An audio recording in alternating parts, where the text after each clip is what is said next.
Kalau rumahnya menjemput apa dia Ustaz?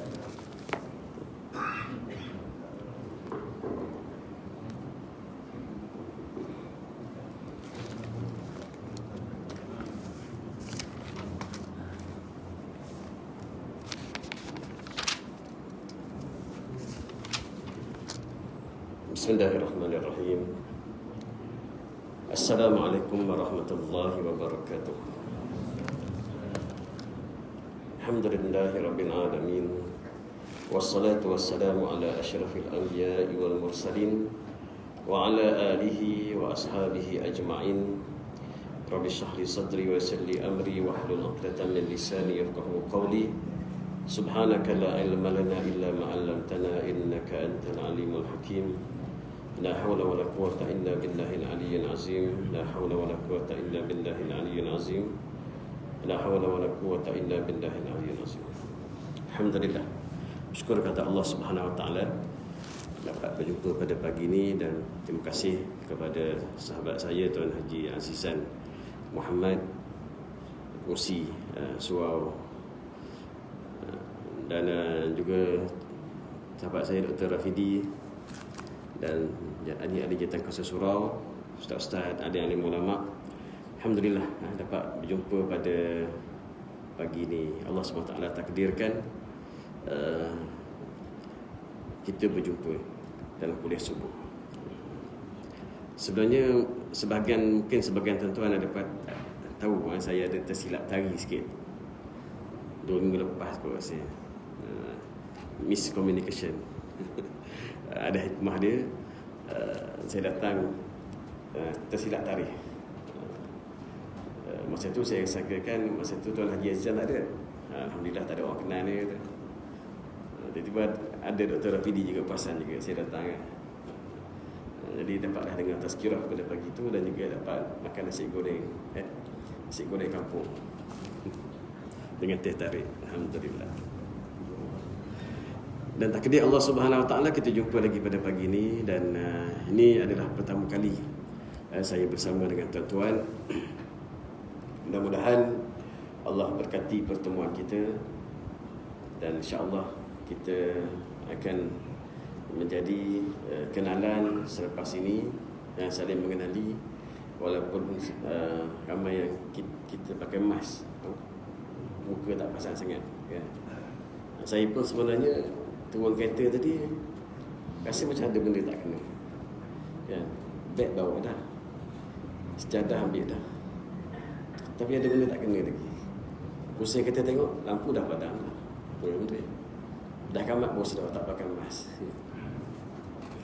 Kerana ada apa ni, norma-norma baru yang kita kadang-kadang tu terlupa.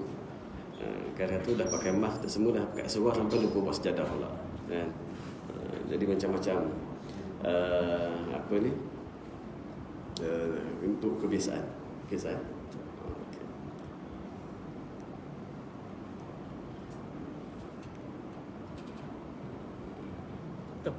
Teruskan. Okey, alhamdulillah. Jadi beginilah ketentuan Allah Subhanahu wa taala kepada kita, yang Allah tentukan satu perkara yang kita tak pernah tergambar, satu perkara yang kita tak pernah terfikir dalam kehidupan kita. Usahakan kita yang berumur sebegini, macam saya 50-an ini, dan mungkin tuan-tuan ada yang lebih daripada saya lagi. Malah Tuan Mahdi sendiri pun yang 96 tahun, dia kata dia pun tak pernah melalui perkara ini, tak pernah tergambar pun. Semasa mula-mula pandemik di China dulu, kita menyangkakan bahawa mungkin perkara ini kat sana je, dan malah ada tersebar sampai ke sekolah saya. Ada orang kata tak perlu bimbang, kata orang Melayu tak perlu bimbang, ini orang Cina je kena.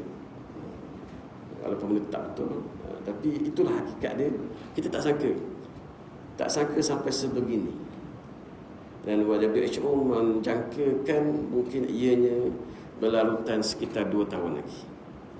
Jadi bersedia dah kita dengan cara hidup ini, solat jarang-jarang pakai mask dan sebagainya, dan berbagai SOP yang lain. Untuk kita terima, inilah satu cara hidup baru yang kita terpaksa terima, dan sudah tentu di sebalik apa yang berlaku itu ada hikmah dia. Kerana Allah Subhanahu Wa Taala tidak menentukan satu perkara itu kecuali ada hikmah di sebalik daripada perkara tersebut. Apa yang penting ialah dengan penuh redha kita terima ketentuan Allah Subhanahu Wa Taala, dan dengan penuh berkeyakinan bahawa apa saja ketentuan Allah Subhanahu Wa Taala itu pasti ada hikmah dia, dan itulah yang terbaik untuknya.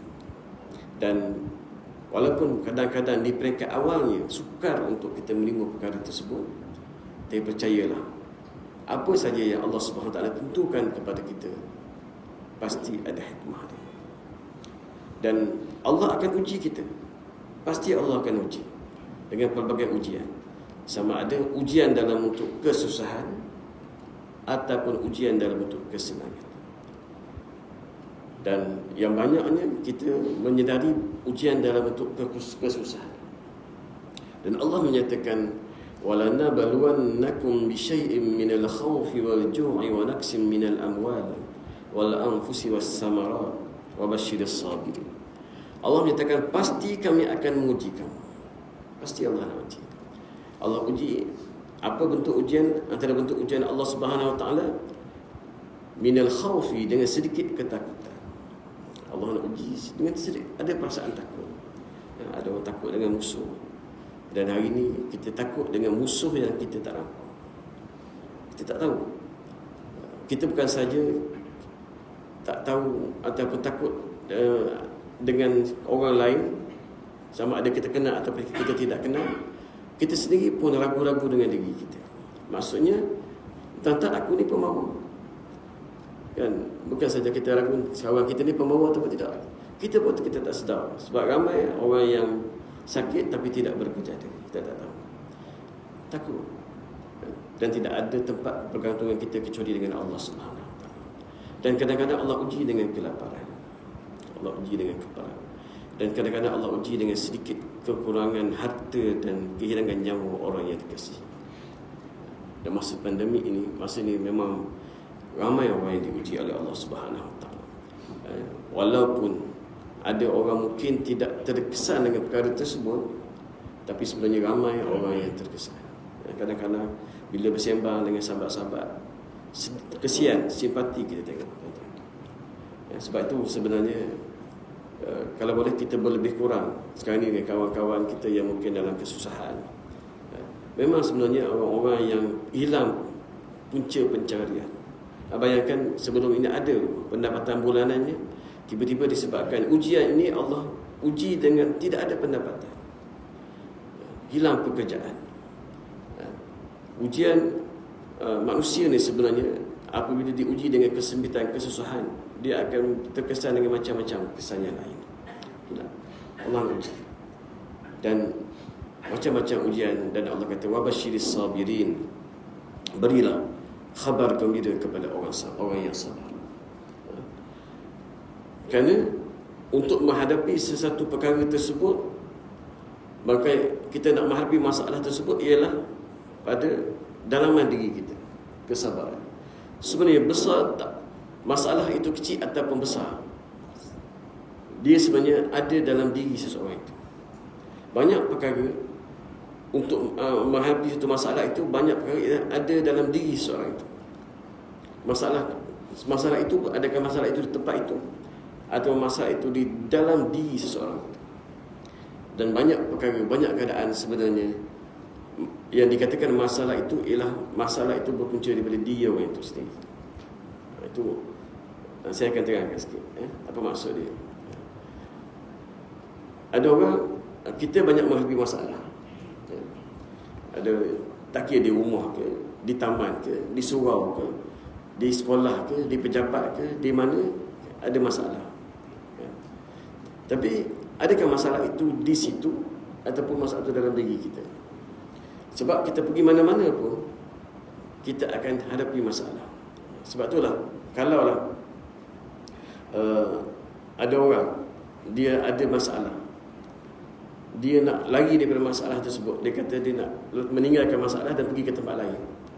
Sebenarnya ada kemungkinan dia akan hadapi masalah yang sama. Kerana masalah di tempat tersebut sebenarnya bukan disebabkan masalah tempat tersebut, tapi masalah itu ada dalam diri dia. Dan bagaimana kita melihat satu perkara tersebut, dengan pandangan yang positif ataupun negatif.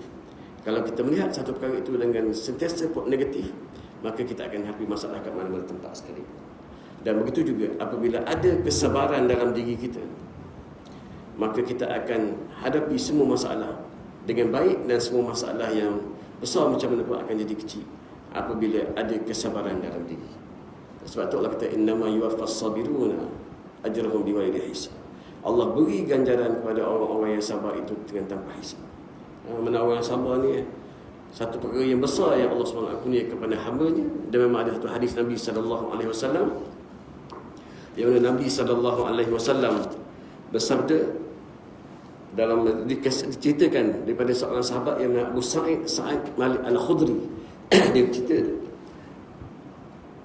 datang kepada Nabi SAW sahabat-sahabat daripada Al-Ansar. Sahabat-sahabat Ansar datang jumpa dengan Rasulullah SAW, minta sesuatu daripada Rasulullah. Maka Nabi bagi, fa'atahum, Nabi bagi kepada mereka. Dan bila Nabi bagi, sahabat-sahabat minta lagi, dan Nabi bagi lagi, minta lagi, Nabi bagi. Dan Nabi kata, ma yakun min khairin falan udakhira ankum. Apa saja kebaikan yang ada pada aku takkan sembunyikan pada kamu. Apa saja kebaikan aku takkan sembunyi. Nabi takkan sembunyi kebaikan yang ada pada Nabi. Malah itu akhlak Nabi. Dan itu akhlak yang kena ada pada kita. Maknanya kalau orang minta bantuan, kita bantu. Dan itu adalah akhlak yang baik. Itu satu segi. Tapi ada satu sudut yang lain. Nabi ajar sahabat, orang minta tolong kena bantu. Itu satu perkara yang baik, sunnah yang baik, akhlak yang baik. Tapi Nabi nak ajar satu lagi akhlak di sebalik membantu orang ini. Nabi kata, wa man yasta'fif yu'iffahu Allah wa man yastaghni yughnihinna wa man yatasabbar yusabbirhu Allah wa ma u'tiya ahadun ata'an khairun wa awsa' min as-sabr. Hadis riwayat Al-Imam Al-Bukhari dan Imam Muslim. Walaupun Nabi ajar sahabat kena bantu orang, tapi Nabi nak ajar satu perkara lagi. Nabi kata, barang siapa yang berusaha untuk menjaga maruahnya, maka Allah akan jaga maruah dia. Barang siapa yang berusaha untuk mencukupi dirinya, mana berusaha untuk diri dia cukup dengan apa yang ada dalam diri dia, Allah akan beri kecukupan kepada dia. Dan barang siapa yang berusaha untuk sabar, maka Allah akan beri kesabaran kepadanya. Dan Nabi kata, ma'u'tiya ahadun khairan wa awsa' min as-sabr. Dan tidaklah Allah kurniakan satu perkara yang lebih baik dan lebih besar kepada seorang hamba itu kecuali sabar. Apa Nabi nak ajar yang kedua ni? Yang pertama Nabi ajar kalau orang minta tolong kita kena bantu. Tapi Nabi nak ajar yang kedua, seelok-eloknya kita jangan minta tolong dengan orang. Sebaik akhlak Muslim yang baik ialah kita tidak bergantung dengan orang lain. Kita bergantung dengan orang lain ni sebenarnya pada satu sudut mengurangkan maruah kita. Nabi kata, wa may yasta'fif yu'iffahu Allah. Siapa yang menjaga maruahnya, Allah akan jaga maruahnya. Jadi orang Muslim sebenarnya, orang Muslim yang baik, sebaik-baiknya ialah dia tidak bergantung dengan orang lain. Tak minta. Maknanya dia boleh berdiri sendiri. Dia boleh ada pendapatan sendiri.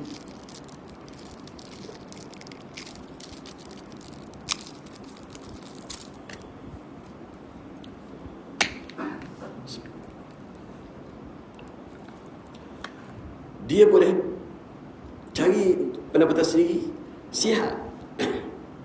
Dia tak perlu dipimpin oleh orang lain. Nak bangun, dia boleh bangun sendiri. Nak berjalan, tak perlu dipimpin oleh orang lain. Malah dia boleh pimpin orang lain. Dan dia tak perlu meminta-minta. al-mu'minun qawiyyun ahabbu khairan wa ahabbu ila Allah min al-mu'min dhaif. Mukmin yang kuat itu lebih dicintai dan disukai oleh Allah daripada mukmin yang lemah. Dan Nabi kata dalam ayat dan hadis yang lain, al-yadul ulya khairan min al-yadis sufla. Tangan yang di atas lebih baik daripada tangan yang di bawah. Maknanya sebenarnya walaupun bantu orang tu baik bantu orang, tapi satu aspek Islam ajar kita ialah kita seboleh-bolehnya kita ini tidak minta bantuan dengan orang. Maknanya menjadi umat yang kuat, umat yang baik, umat yang bukan umat yang meminta-minta, tapi umat yang membantu orang. Itu yang Nabi nak ajar. Cuma saya nak sebut di sini yang Nabi kata tidak dikurniakan kepada seorang hamba itu satu yang lebih baik dan lebih luas daripada sabar. Maknanya kalaulah ada seorang tu ada masalah, dia seboleh-bolehnya dia berusaha untuk bersabar dan menghadapi perkara itu dengan sebaik-baik. Kerana apa saja ketentuan Allah Subhanahu Wa Taala kepada kita, kita yakinlah bahawa ada hikmah di sebalik kejadian tersebut. Tuan-tuan yang dirahmati Allah Subhanahu Wa Taala, masa saya nak pergi belajar dulu, saya ziarah seorang ustazah. Ustazah ni dia di sudut kalau dia nak kira dia mengajar, cara dia mengajar, ilmu pedagogi dia, Ustazah tahu lah kan, tahu pendidikan tahu. Kalau nak dibanding dengan ilmu teori-teori pedagogi, terutama yang sekarang ni macam-macam teori, macam mana nak mengajar dengan baik, mengajar dengan menarik, kalau nak dibandingkan dengan cara ustazah dia mengajar, memang out lah. Maknanya sekarang ni kalau ilmu sekarang ni pedagogi antaranya kena berpusatkan murid, kena murid aktif, ada aktiviti murid dan macam-macam guna alat bantu mengajar dan sebagainya. Kalau ikut teori pedagogi lah. Ustazah ni dia masuk kelas, dia termasuk terus duduk atas meja dia. Duduk atas meja tu tak bangun-bangun lah. Itulah. Dan jangan-jangan sekali dia menulis di papan hitam. Dia bercakap je. Dia bersyarah je. Tu saya kata kalau ada orang pakar-pakar pendidikan, awak lah cara dia mengajar. Dia cakap soal dia. Dia cakap bersyarah. Kan? Tapi walau itu cara dia mengajar, tapi sepanjang saya belajar, kita semua belajar dari sekolah rendah sampai dah ke sekolah menengah, dan kita ada ramai guru, dan alhamdulillah semua guru-guru kita berjasa kepada kita, dan kita doakan semua guru-guru kita dirahmati oleh Allah Subhanahu Wa Taala. Sepanjang saya belajar, bagi saya dia lah antara guru yang terbaik. Apabila antara ciri guru yang baik itu apabila dia boleh membentuk di jiwa anak murid dia, dan ramai anak-anak murid dia pun iktiraf dia sebagai guru. Dan sebab itulah saya bila lepas belajar, apa saja yang saya boleh ziarah dia, saya ziarah dia. Nak pergi belajar luar negara, ziarah dia. Balik habis belajar, ziarah dia. Mula kerja, belajar ziarah dia. Dah tukar tempat kerja, ziarah dia. Dan setiap kali ziarah, walaupun dah daripada kita, daripada anak-anak, daripada remaja sampai ke dah dewasa, pasti ada nasihat-nasihat yang dibagi. Dan yang saya nak cerita di sini, masa saya nak pergi belajar, dia kata, Zamri, kamu jadikan ayat ini sebagai azimat. Dia pun baca, wa asa an takrahu syai'an wa huwa khairul lakum, wa asa an tuhibbu syai'an wa huwa syarrul lakum, wallahu ya'lamu wa antum la ta'lamun. Masa tu saya tak apa lagi ayat tu. Ayat surah Al-Baqarah. Ayat tu ada permulaan sikit.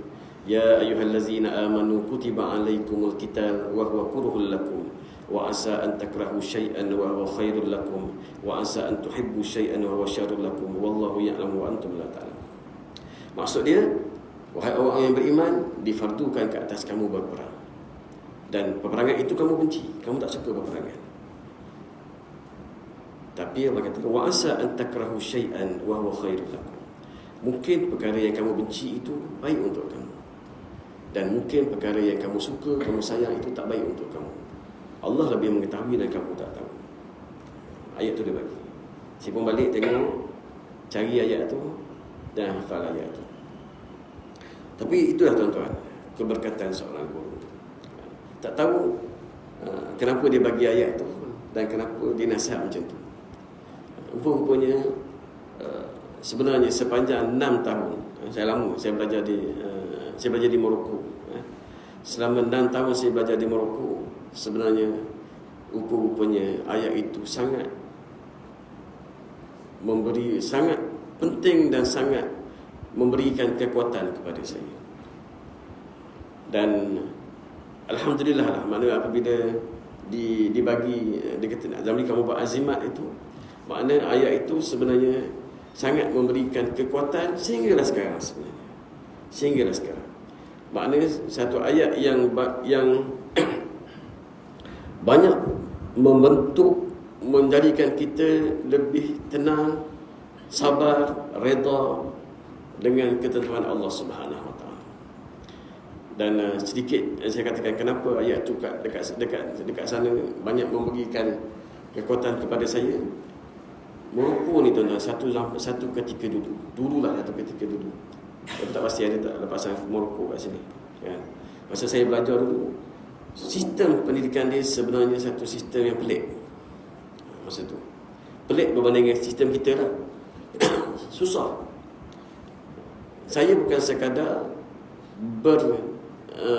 orang kata tu berkawan dengan buku, kahwin dengan buku. Kahwin maknanya nak tidur tu duk pegang kitab ni sampai jatuh atas dada. Pagi esok angkat balik, nak tengok, kalau tandas kosong tu pergi tandas, tapi selalunya tandas akan ada orang lah. Sebab kami sewa rumah, akan ada kabar lain duduk dalam tandas tu. Tandas satu je. Sementara nak tunggu tandas kosong, baca. Dan memang menggunakan apa saja untuk belajar tu. Tapi walau bagaimanapun Allah uji juga, gagal beberapa tahun. Dan antara contoh sistem dia ialah kalau dia ada berbelas subjek, antaranya 9 subjek bertulis kitabi, 9 subjek bertulis, dan 9 subjek ini dipecahkan pula kepada 3 kelompok, A, B, C, dan dia diuji dalam peperiksaan sekali setahun saja. Dia bukan semester, sistem sanawi, sekali setahun dia. Dan peperiksaan itu 3 hari betul-betul, bukannya selang-selang, 3 hari betul-betul. Hari yang pertama kelompok A ni, contohlah fiqh, tauhid, hadis, kelompok pertama, hari pertama. Dan kita tak tahu subjek apa nak naik. Dan masuk dewan periksa baru tahu, oh hari ni naik fiqh rupanya. Fiqh, tafsir hadis. Fiqh naik, tak naik dah tafsir hadis ni. Esok kelompok lain pula naik satu subjek juga. Kemudian kalau tak lulus tuan-tuan, dan semarkah tu tak boleh nak cover, katalah hari pertama kita lulus cemerlang, hari kedua kita gagal, maka tak boleh nak cover. Tahun kena ulang, tahun dah ulang semua subjek tu balik. Yang lulus kena ambil balik. Ya. Satu, kalau dah lulus kitabi ni, dah lulus bertulis ni, ada peringkat kedua syafawi pula, lisan. Katakanlah kitabi lulus, syafawi ni gagal, cancel yang kitabi ni, tahun depan ulang tahun balik. Ulang balik tahun-tahunnya yang kitabi yang bertulis yang kita lulus ni. Ulang tu bukan ulang semester. Ulang itu bukan ulang subjek tak lulus. Macam kat Mesir, dia panggil tasfiyah. Dia hanya ulang subjek yang tak lulus je. Tapi kat Morocco, subjek yang lulus pun kena ulang balik. Bila tukar pensyarah, tukar silibus baru.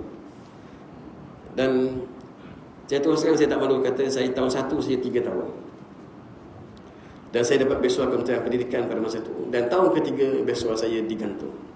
Dah tak lulus 2 kali.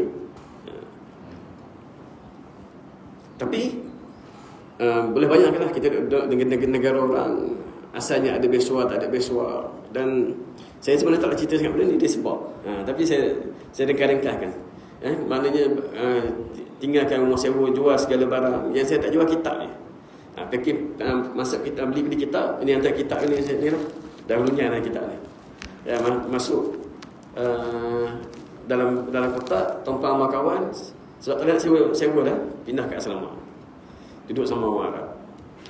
Baik, itu contohlah. Contoh kesusahan. Tapi apa yang memberi kekuatan, tuan-tuan? Apa memberi kekuatan dalam menghadapi situasi itu? Kekuatan ialah wa asa an takrahu syai'an wa huwa khairul lakum. Wa asa an tuhibbu syai'an wa huwa syarrul lakum. Mungkin benda yang kita benci itu baik untuk kita sebenarnya. Dan mungkin benda yang kita hendak, kita sayang itu tak baik untuk kita. Allah lebih tahu. Memang tuan-tuan, masa itu memang perik, masa itu memang pedih, semasa itu. Tapi alhamdulillah, yang serba sedikit saya boleh berkongsi dengan tuan-tuan dan masyarakat setempat. Saya ada kuliah, saya ni bomo kampung je. Bukan camah kata-kata tak. Saya camah kat Bandar Baru Bangi. Kita tu je. Mana bolehlah nak kongsi sikit-sikit. Bukan tak ada ilmu, cuma saya boleh baca kitab dan saya tolong bacakan kitab untuk tuan-tuan. Itu je. Ada sikit belajar kat negara Arab tu boleh baca kitab. Okey, saya berkongsi ini adalah hadis, adalah Quran, adalah kitab. Itu je, tak ada ilmu. Alhamdulillah, sekurang-kurangnya saya boleh berkongsi ilmu dengan masyarakat. Antaranya ialah kesusahan yang saya hadapi masa belajar tu. Dan maknanya itulah sebersikit manfaat yang kita dapat daripada satu perkara yang kita susah, rupanya ada hikmah di sebalik perkara tersebut. Banyak perkara, tuan-tuan. Dan saya percaya tuan-tuan lebih berpengalaman daripada saya tentang perkara ni. Yang banyak perkara yang kita tak suka pada masa itu, tapi setelah berlalu masa kita dapati bahawa inilah yang terbaik untuk kita. Sama ada benda tu besar ataupun benda tu kecil. Macam saya juga balik belajar tu dengan harapan tu kalau boleh nak kerja kat tempat-tempat yang di kawasan-kawasan yang selesa sikit. Tiba-tiba ditempatkan di satu Ferda yang agak masuk ke dalam sikit lah, dekat negeri Pahang tu. Sampai ayah saya kata, masa tu ayah saya hantar, dia kata, ngaji jauh-jauh sini campur orang, dia kata. Makna Ferda tu dia Ferda Padang Pio Jerantut. Jerantut ni dah ke dalam sikit lah, walaupun saya orang Pahang. Tapi kalau Jerantut tu maknanya dia ke dalam sikit. Dan Ferda Padang Pio ni dalam lagi di Jerantut tu. Ujung sikit lagi Kuala Tahan. Dia Ulu Tembeling, Kuala Tahan tu. Maknanya memang sepuluh lah. Kata kalau kat Malaysia ni antara yang ulu-ulu lah, Jerantut dalam kat Ulu Tahan kan. Baik. Ayah kata balik jauh sini campur lah. Memang tak nak masa tu. Memang tak nak. Memang rasa kenapa lah kat sini kan. Kalau boleh nak lah kat Temeloh ke, kat Kuantan ke, kat Bandar Temeloh, Bandar Kuantan kan. Tapi Allah campak kat situ. Sedih. Tapi rupanya ada hikmah di situ. Banyak kebaikan-kebaikan yang saya dapat di Ferda Padang Pio itu. Dan begitulah tuan-tuan. Nanti saya bagi contoh itulah. Dan saya rasa tuan-tuan lebih banyak untuk diri kan, untuk kita kalau boleh banyak benda kita yang tak nak berlaku pada kita. Kita sedih pada masa itu. Tapi setelah berlalu masa, kita tengok inilah yang terbaik untuk aku. Berapa ramai orang yang mungkin anak-anak kita ataupun kita dulu mungkin kata berkawan dengan orang lain, bercinta dengan orang lain, bertunang dengan orang lain, kahwin dengan orang lain. Faham kan? Maknanya tak dapat dengan orang yang tak bercinta sampai nak separuh nyawa, tiba-tiba tak dapat, sedih sangat, frust. Tapi rupanya dah kahwin lama, tapi saya tak ada yang saya dapat pilihan hati saya lah. Ini orang lain. Rupanya ada hikmah. Kalau jadi dengan orang tu dulu, mungkin tak baik. Kita tak tahu semuanya. Kita tak tahu. Dan tuan-tuan, saya share ayat ni. Tuan-tuan boleh tengok ayat surah Al-Baqarah 286. Saya pun tak ingat ayat kan? Maknanya untuk diri kita dan juga anak-anak isteri kita, anak-anak kita kena terangkan benda ni kan? Maknanya sebab kadang-kadang anak-anak kita ni Terutama di era, di zaman yang susah, ujian ini sebenarnya. Habis belajar tak ada pekerjaan. Ada pekerjaan hilang, diberhentikan. Dan bagi macam-macam ujian. Kadang-kadang saya katakan tadi, tak sangat seorang perempuan atau seorang lelaki tiba-tiba tak dapat. Kadang-kadang Allah nak uji tu macam-macam dia. Kan? Macam-macam Allah nak uji. Sebab tu kita kena berikan satu kekuatan dalam diri dia tentang konsep redha dengan apa saja ketentuan Allah Subhanahu Wa Taala. Apa saja yang Allah tentu, sebenarnya itulah yang terbaik. Percayalah. Walaupun apa yang kita nak tu kadang-kadang kita tak dapat, tapi Allah nak bagi apa yang Allah bagi kepada kita, itulah yang terbaik untuk kita. Kerana Allah kata, "Law basatallahu rizqa li'ibadihi la baghaw fil ardh." Kalaulah Allah bagi seluas-luasnya rezeki kepada hamba-Nya, nescaya hamba itu akan melampau di atas muka bumi. Law basatallahu rizqa li'ibadihi la baghaw fil ardh. Kalau Allah bagi seluas-luasnya kepada kita, apa saja yang kita nak, kita dapat. Kita nak harta yang banyak, kita dapat. Nak jadi orang kaya, kita dapat. Nak pangkat besar, kita dapat. Nak apa saja, kita dapat. Semua Allah mudahkan segala urusan pada seorang tu. La baghaw fil ardh. Nescaya akan melampau. Akan melampau. Manusia ni, dia kalau dapat semua benda yang dia nak, dia akan lupa Allah Subhanahu Wa Taala. Sebab tu kadang-kadang Allah uji kita dengan sedikit kesakitan. Tadi Allah uji kita dengan sedikit kelaparan, ketakutan, supaya kita sedar kita ni hamba Allah Subhanahu Wa Taala. Kita bergantung dengan Allah Subhanahu Wa Taala. Itu Allah kata ayat tadi, walakin yunazzidu biqadari ma yasha. Tapi Allah turunkan rezeki itu pada kadar yang Allah hendak, yang sesuai untuk kita, sesuai dengan keperluan kita, bukan dengan sesuai dengan kehendak kita.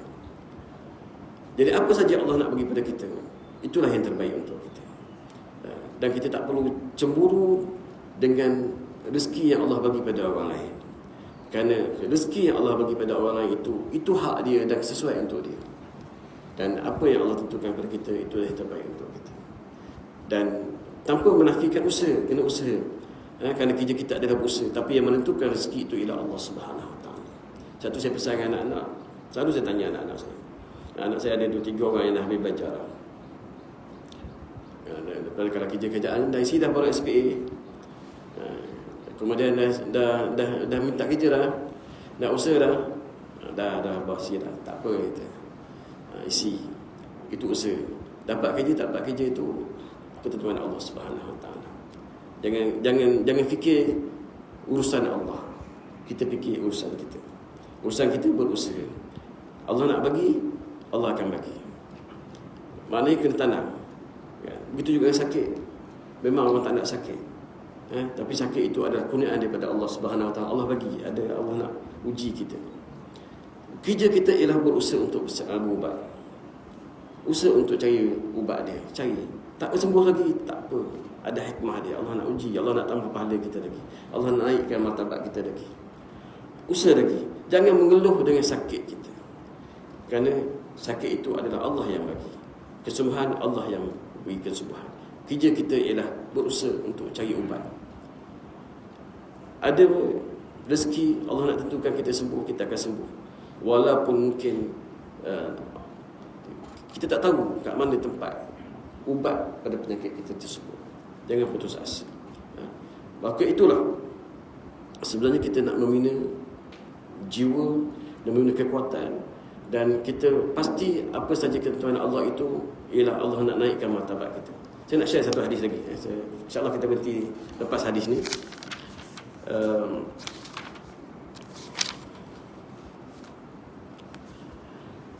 Hadis daripada Anas radhiyallahu anhu. Qala Rasulullah sallallahu alaihi wasallam. Nabi bersabda, "Iza arada Allah bi 'abdihi al-khair, ajjala lahu al-'uqubah fid dunya. Wa iza arada Allah bi 'abdihi syarr, amsaka anhu bi zambihi hatta yuwaffiya bihi yawm al-qiyamah." Wa qala an-nabi, "Inna 'azama al-jazaa' ma'a 'azami al-bala', wa inna Allah ta'ala iza ahabba qauman ibtalahum faman radiya falahu ar-ridha wa man sakhita falahu sukht." Rawahu at-Tirmizi. Nabi kata, apabila Allah Subhanahu Wa Taala hendakkan kebaikan kepada seorang hamba, Allah percepatkan balasannya di dunia ini. Saya ulang balik. Apabila Allah hendakkan kebaikan kepada seorang hamba, Allah percepatkan balasannya di dunia ini. Balasan kepada dosa-dosa dia. Dan sebaliknya Allah kata, wa iza aradallahu bi'abdihi syarr, apabila Allah hendakkan keburukan kepada hamba dia, amsaka anhu bi zambihi, Allah pegang dosa dia itu hatta yuwaffiya bihi yaumal qiyamah, sehingga Allah balas pada hari kiamat. Na'udzubillahi min zalik. Dan sesungguhnya besarnya balasan itu dengan besarnya ujian. Dan apabila Allah sayang kepada satu kaum, Allah akan uji mereka. Sebarang siapa yang redha, baginya redha Allah. Dan barang siapa yang murka, yang marah dengan ujian tersebut, baginya murka Allah Subhanahu Wa Taala. Tuan-tuan, hadis ni satu segi meredakan kita dan satu segi membimbangkan kita, menakutkan kita. Sebab apa menakutkan? Sebab kita semua ada dosa. Saya ada dosa dan tuan-tuan ada dosa. Hanya kita saja yang tahu dosa kita. Allah sebab dosa ni, apabila kita melakukan dosa, Allah akan balas dosa tersebut. Dan kita bimbang. Kita bimbang apabila Allah tak balas dosa tu. Kan, maksudnya kita ada ukubah di dunia ni, kita bimbang. Takut-takut Allah nak balas kat akhirat. Sebab kita memang tak mampu untuk mengharapkan dengan balasan akhirat. Tapi yang pertama tu Allah kata, kalaulah hendakkan Allah nak kebaikan pada seorang hamba, Allah akan cepatkan balasan. Sebab itulah sebenarnya kalau kita dapat balasan, itu tanda-tanda Allah sayang kepada kita. Ada orang dia tak pernah terima rasuah. Tak pernah terima rasuah. Tiba-tiba sekali tu tak macam mana, tak dapat nak elak dah, ambil rasuah. Masa tu kena tangkap. Itu Allah nak uji, Allah tanda Allah sayang sebenarnya. Ada orang tak pernah buat maksiat dengan perempuan lah, maksiat ni contoh dengan perempuan. Contoh, tiba-tiba sekali tu buat, kena tangkap. Itu tanda Allah sayang. Tapi ada orang tak ada masalah, kan? Rasuah berjuta-juta dah makan, maksiat macam-macam dah buat, sedang maksiat sihat je. Kita memang itu tanda Allah tak sayang, Allah tak suka, kerana Allah nak balas di akhirat. Kerana sesungguhnya kita tak akan mampu menanggung beban balasan di akhirat. Kerana Nabi kata, selengan dengan azab di neraka itu ialah diletakkan batu, 2 biji batu di tapak kaki, maka menggelegak otak. Itu yang paling ringan sekali. Jadi sakit macam mana pun kat dunia ni sebenarnya tak sama dengan sakit di akhirat. Susah macam mana pun dekat dunia ini tak sama dengan susah di akhirat. Jadi kita minta dengan Allah. Kita bukan minta Allah balas kat dunia, sebab kat dunia ni kita tak mampu semua. Kita ni manja sebenarnya. Kalau hari ni takdirkan AJK tak pasang aircon, kita marah. Ya, pasal kipas je kita marah. Tak panas pun, cuma tak sejuk. Betul tak? Kalau kat sekolah saya tu, kalau ada masa orang yang pegang kunci, kalau dulu lah dia ada nak pasang aircon tu, dia kena onkan dalam bilik tu. Tok Bila tu tak datang, dia tak pasang aircon, jadi ramai dah mengeluh kan. Kipas dia. Kita ni manja sangat. Tak pasang aircon pun kita dah mengeluh. Sedangkan azab akhirat lebih lagi. Dan kita memang tak mampu sebenarnya. Dunia ni, sakit dunia ni pun kita takut. Ini pula azab akhirat. Jadi tuan-tuan, saya janji sampai hadis tu saja. Memang kalau nak cerita, ada lagi yang nak ceritakan. Tapi tak apalah. Untuk peringatan untuk diri saya dan tuan-tuan, walaupun agak tak teratur penyampaian saya pada pagi ni, saya rasa tak teratur. Tapi apa yang nak saya sampaikan dalam pertemuan pertama kita ni, ialah kita sama-sama membentuk diri jiwa kita menjadi jiwa yang kuat, yang redha dengan Allah Subhanahu Wa Taala, berusaha untuk jadi manusia yang baik, dengan redha dengan apa saja ketentuan Allah Subhanahu Wa Taala. Dan sesungguhnya apabila kita usaha untuk jadi manusia yang baik, insya-Allah Allah mudahkan jalan-jalan kita untuk dekat dengan Allah Subhanahu Wa Taala. Mudah-mudahan pertemuan ini diberkati oleh Allah Subhanahu Wa Taala dan kita dapat sedikit manfaat daripada apa yang saya sampaikan. Segala yang baik daripada Allah dan lemah kekurangan diri saya sendiri, dan saya minta maaf kalau ada yang tersalah, terkurang, dan kita akhiri dengan tasbih kafarah dan surah Al-As. Subhanallah wa bihamdihi asyhadu an la ilaha illa anta Assalamualaikum warahmatullahi wabarakatuh. Assalamualaikum, jemput semua untuk persarapan di Kafe Surau. Silakan. Masya Allah, Masya Allah. Tinggal mana sekarang? Saya sedikit.